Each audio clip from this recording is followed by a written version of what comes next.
Sanskrit class में आप सभी का स्वागत। हम वर्ण से हमने प्रारंभ किया था। वर्ण पढ़ने के बाद में हमने शब्द रूपों पर चर्चा की। शब्द रूपों में हमने राम,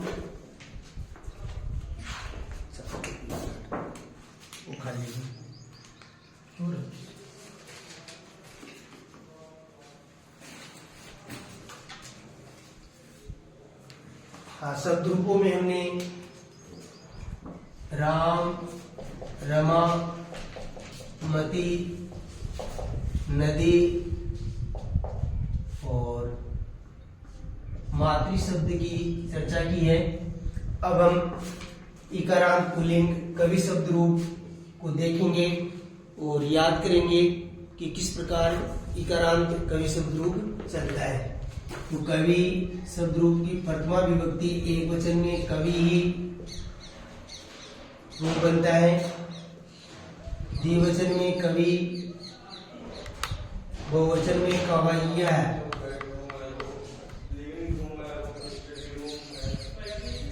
द्वितीय विभक्ति एक वचन कविम, कवि, कवीन। यहाँ ध्यान योग्य बात यह है, इसमें हमेशा पुल्लिंग शब्द रूप में ई की मात्रा बड़ी आती है और न हलंत आता है। कभी भी ई छोटी नहीं लगानी है हमें। और परीक्षा की दृष्टि से ये इम्पोर्टेंट है। पूछा जाता है कवि द्वितीय विभक्ति बहुवचन का शुद्ध रूप है तो कवीन रूप बनेगा। तृतीय एक वचन में कविना, कविभ्याम, कवि भी। भी में भी हमेशा छुट्टी आती है। इसके बाद चतुर्थी कवय्या है, कविभ्याम,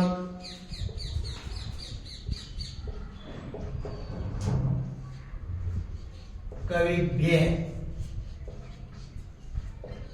चतुर्थी में कभी कभी कवय्य वाला रूप इम्पोर्टेंट हो जाता है और ये पूछा जाता है। तृतीय विभक्ति से बहुत कम आज तक रूप पूछा गया है।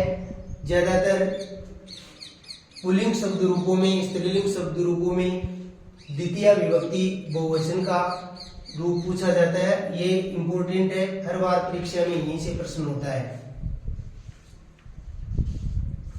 पंचमी एक वचन में बनता है कव्य है,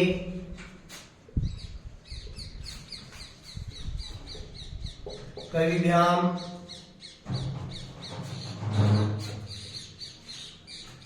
कविभ्य। और षष्ठी में कवि शब्द रूप पंचमी जैसा का जैसा रहता है। कवे है, कव्यो, कवि नाम, कवि नाम, कवि नाम। इस पे जोर देना है, कवि नाम। यानी कि षष्ठी बहुवचन में वी की मात्रा हमेशा बड़ी आएगी, कवि नाम शब्द बनेगा। सप्तमी में आएगा कवौ,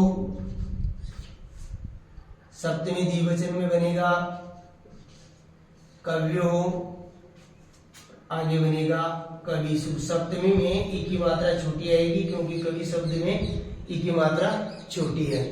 तो इस प्रकार ये कवि शब्द रूप है, ये हमें याद करना होता है। कंटेस्ट हर बार शब्द रूपों से प्रश्न आते हैं और ज्यादा फोकस है हमें द्वितीय विभक्ति द्विवचन और षष्ठी विभक्ति बहुवचन, द्वितीय विभक्ति बहुवचन और षष्ठी विभक्ति बहुवचन और चतुर्थी एक वचन। पंचमी और षष्ठी का एक जैसा होता है लेकिन कभी कभी पूछ लिया जाता है। जैसे मैं लिखता हूं कवि है, पुत्र है, प्रश्नम पठति। आजकल ये प्रचलन हो गया है कि आरपीएससी भी वाक्य प्रयोग करके विभक्ति का पूछती है कि इसमें कौन सी विभक्ति है या किस विभक्ति का प्रयोग हुआ है। तो कवे है, कवे है दोनों में, पंचमी और षष्ठी दोनों है, लेकिन यहाँ अर्थ लगाएंगे कवि का पुत्र प्रश्न पढ़ता है। कवि का पुत्र प्रश्न पढ़ता है। तो यहाँ अर्थ आ रहा है कवि का। कवि का मतलब षष्ठी विभक्ति एक वचन ये रूप है, और यही है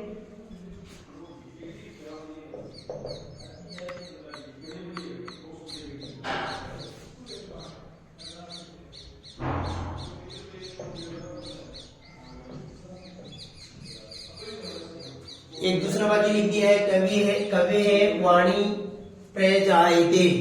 तो यहाँ कवि से वाणी उत्पन्न होती है, कवि से वाणी उत्पन्न होती है। तो कवि से यहाँ पंचमी होगी, पंचमी विभक्ति एक वचन होगा। इस प्रकार जब भी हम रूप याद करते हैं तो कारक साधारण जो कारक चिन्ह है उनके अनुसार हमें छोटे छोटे वाक्य बनाने चाहिए, और बना करके योग्य अध्यापक को दिखा करके ये देखना चाहिए कि मैंने वाक्य गलत बनाया है या सही बनाया है। इस प्रकार अगर हम अभ्यास करते हैं तो रूप कभी भी हम भूल नहीं सकते हैं। तो दोबारा एक बार मैं पढ़ता हूँ, कवि ही, कवि, कवय्य है, कवीम, कवि, कवि न, कविना, कविभ्याम, कविभिः, कवये, कविभ्याम, कविभ्यः, कव्ये, कविभ्याम, कविभ्ये, कव्ये, कव्यो, कविनाम, कवौ, कव्यो, कविषु। हाँ, ये मेरा तरीका है। अष्टमी विभक्ति हमें यहाँ याद नहीं करनी है। प्रश्न पूछा जाता है अष्टमी विभक्ति से भी, लेकिन सारे जब शब्द रूप याद कर लेते हैं तो हम ये तैयार करेंगे कि इकारांत की अष्टमी कैसे बनती है, अकारांत की अष्टमी कैसे बनती है, और फिर आकारांत की अष्टमी कैसे बनती है। चलो आगे चल के देखते हैं कवि के बाद में कौन सा रूप आता है, उकारांत। इसी क्रम में उकारांत आता है। उकारांत पुल्लिंग, कवि की जगह भानु हो जाएगा, भानु शब्द रूप।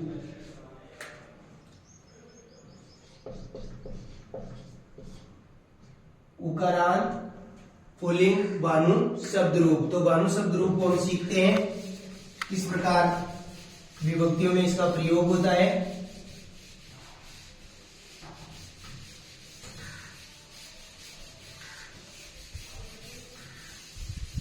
हाँ, तो भानु उकारांत है।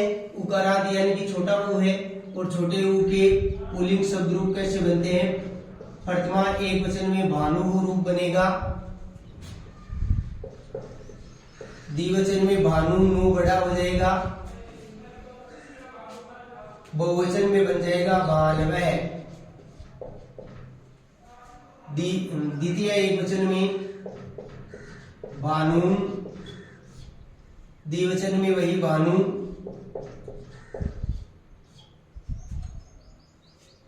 बहुवचन में बन जाएगा भानुन, तृतीय विभक्ति भानुना,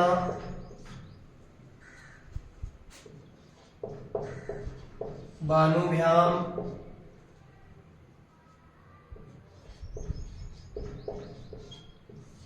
भानुभिः।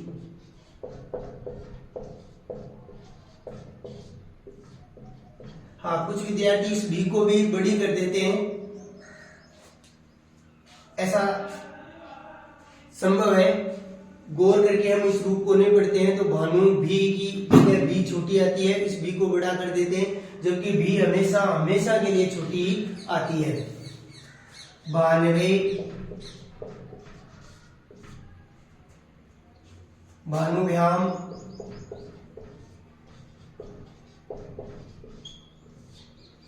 भानवे, भानुभ्याम, भानुभ्य।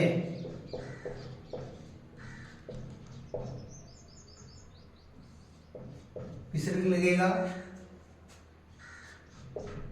पंचमी में भानु हो, ओ की मात्रा हो जाएगी भानु भ्याम, वही पंचमी में भानुभ्य है। षष्ठी है, भानु रूप बनेगा, कंफ्यूज होने की आवश्यकता नहीं है। भानवो, भानु नाम, नु बड़ा हो जाएगा, भानु नाम। बहुवचन सप्तमी एक वचन में बानव,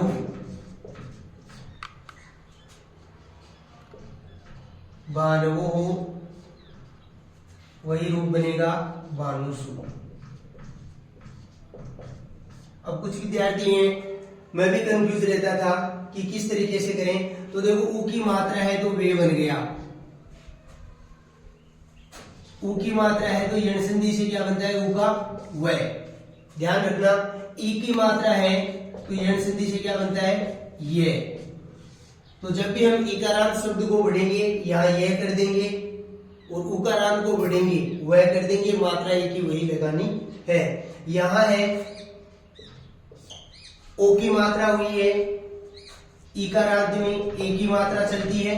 जैसे नदी तो नद्दे हे हमने बनाया था, मती मते हे बनाया था। तो ए की मात्रा बनती है, ई होता है तो उकारांत होता है तो ओ की मात्रा बन जाती है। तो यहाँ बानो हो विसर्ग लग जाएगा, यहाँ औ की मात्रा बन जाएगी और उसमें ऐ की मात्रा बनेगी। यहाँ बानवो न से वह बना है इसलिए बानवो हो गया।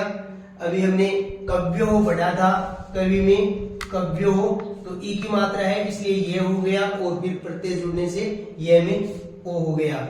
इसी तरीके से बानु नाम ऊ बड़ा रहता है। ये हमेशा बात याद करने योग्य होती है, द्वितीय बहुवचन और षष्ठी बहुवचन। यहाँ से प्रश्न अक्सर से पूछा जाता है, पीछे के पेपर उठा के देखिए आप, ज्यादातर जो भी विभक्ति पूछी है द्वितीय बहुवचन, तृतीय बहुवचन और सप्तमी का रूप भी पूछा जाता है। कभी कभी सप्तमी का रूप और तृतीय का, चतुर्थी का एक वचन। ये जो मध्यम रूप है ये बहुत ही कम पूछने की चांस रहती है, एक वचन का या बहुवचन का रूप अधिकतर पूछा जाता है। अब हम इसी से वाक्य हैं वो बनाएंगे।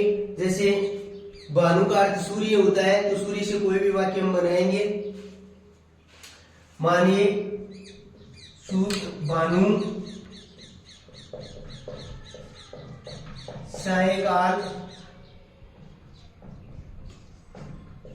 चलता है। अब ये छोटा सा लगा है लेकिन हमें संस्कृत प्रयोग सीखना है। बानु सायकाल चलता है तो हम सायकाल में, बानु सायकाल में चलता है तो हम लिखेंगे बानु। वही षष्ठी का सप्तमी का प्रयोग करेंगे, सायकाले चलती। इस प्रकार वाक्य प्रयोग देखेंगे और वाक्य प्रयोग के साथ साथ इनके शब्द रूपों को याद कर लेंगे। अब आगे बढ़ते हैं। बानु के बाद में आता है ऋकारांत पुल्लिंग शब्द रूप, ऋकारांत पुल्लिंग शब्द रूप।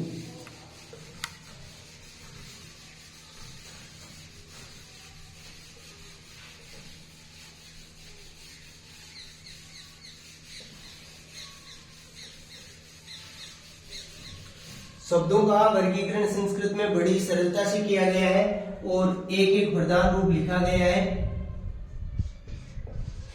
उसके अनुसार सारे रूप चलते हैं। ऋकारांत पुल्लिंग, पितृ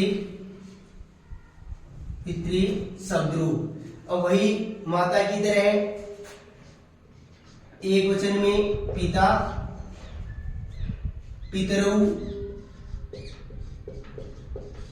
औ की मात्रा लगेगी पितरः,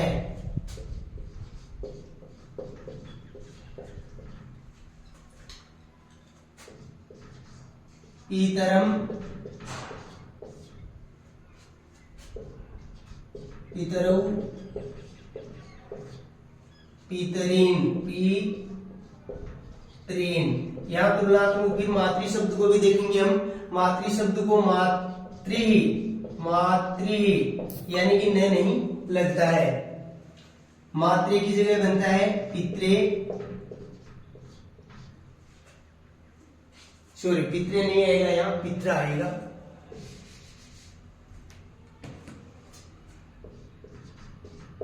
पित्रा, पितृभ्याम, पितृभिः। चतुर्थी में पित्रे, पितृभ्याम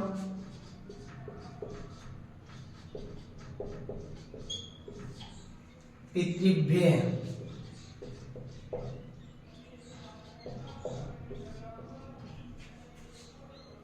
पंचमी पितुः पितृभ्याम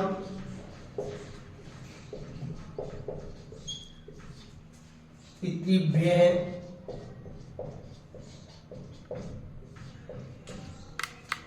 षष्ठी पितुः षष्ठी द्विवचन पितृः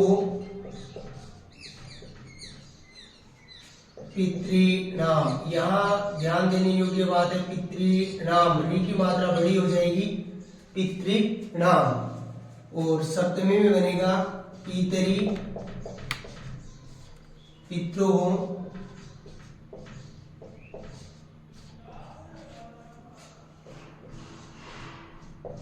पितृषु।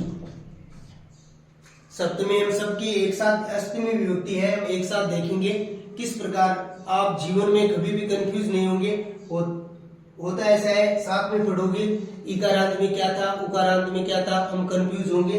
एक साथ इनको संक्षेप में देखेंगे कि किस प्रकार अष्टमी का रूप प्रथमा विभक्ति से बनाया जा सकता है।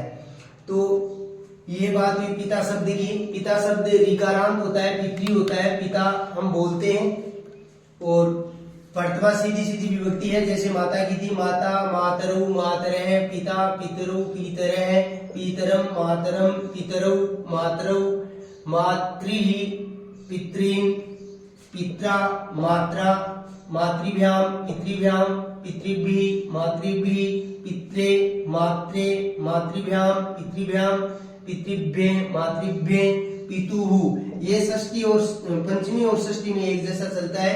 यहाँ पित्रोः पीते के नीचे रह, ये त्र है पित्रोः, और ये खासकर पितृणाम। और सप्तमी का एक वचन मातृ और पितृ शब्द में सप्तमी का एक वचन पूछा जाता है। मातृ और पितृ इन दोनों शब्दों में सप्तमी का एक वचन है, वो काफी बार पूछा गया है, तो इसका हम थोड़ा ध्यान रखेंगे।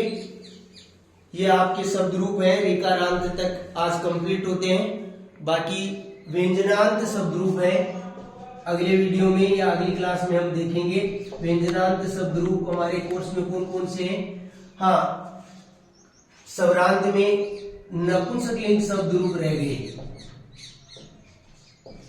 जो हम कल पढ़ेंगे। नपुंसक है फल वाला, तो फल शब्द है, कल पढ़ेंगे हम। और उसके बाद व्यंजनांत शब्द रूप शुरू करेंगे। ये छोटी छोटी क्लासें हैं वैसे तो, लेकिन ये शब्द रूप बड़े मायने रखते हैं। मैं पहले दिन से कह रहा हूँ, लगभग 3 से 5 प्रश्न इनके आते हैं, और अधिकतर विद्यार्थियों की इन शब्द रूपों में ही गलती होती है, और फिर ऐसे मन में दुख होता है कि हाँ गलत हो गया। तो इनको कैसे भी तैयार करें, आप रट के तैयार करें, या फिर वाक्य छोटे छोटे बना लें। जैसे पिता गच्छति, पितरौ गच्छतः, पितरः गच्छन्ति, पितरम, पुत्र है पितरम वदति, पुत्र पिता को कहता है, पुत्र पितरौ वदति, पुत्र पिता दो पिताओं को कहता है, पितरीन बहुत सारे पिताओं को कहता है। इस प्रकार हम आसानी से इनके वाक्य बना करके सरल भाषा में हिंदी से संस्कृत बना सकते हैं। थैंक यू, धन्यवाद।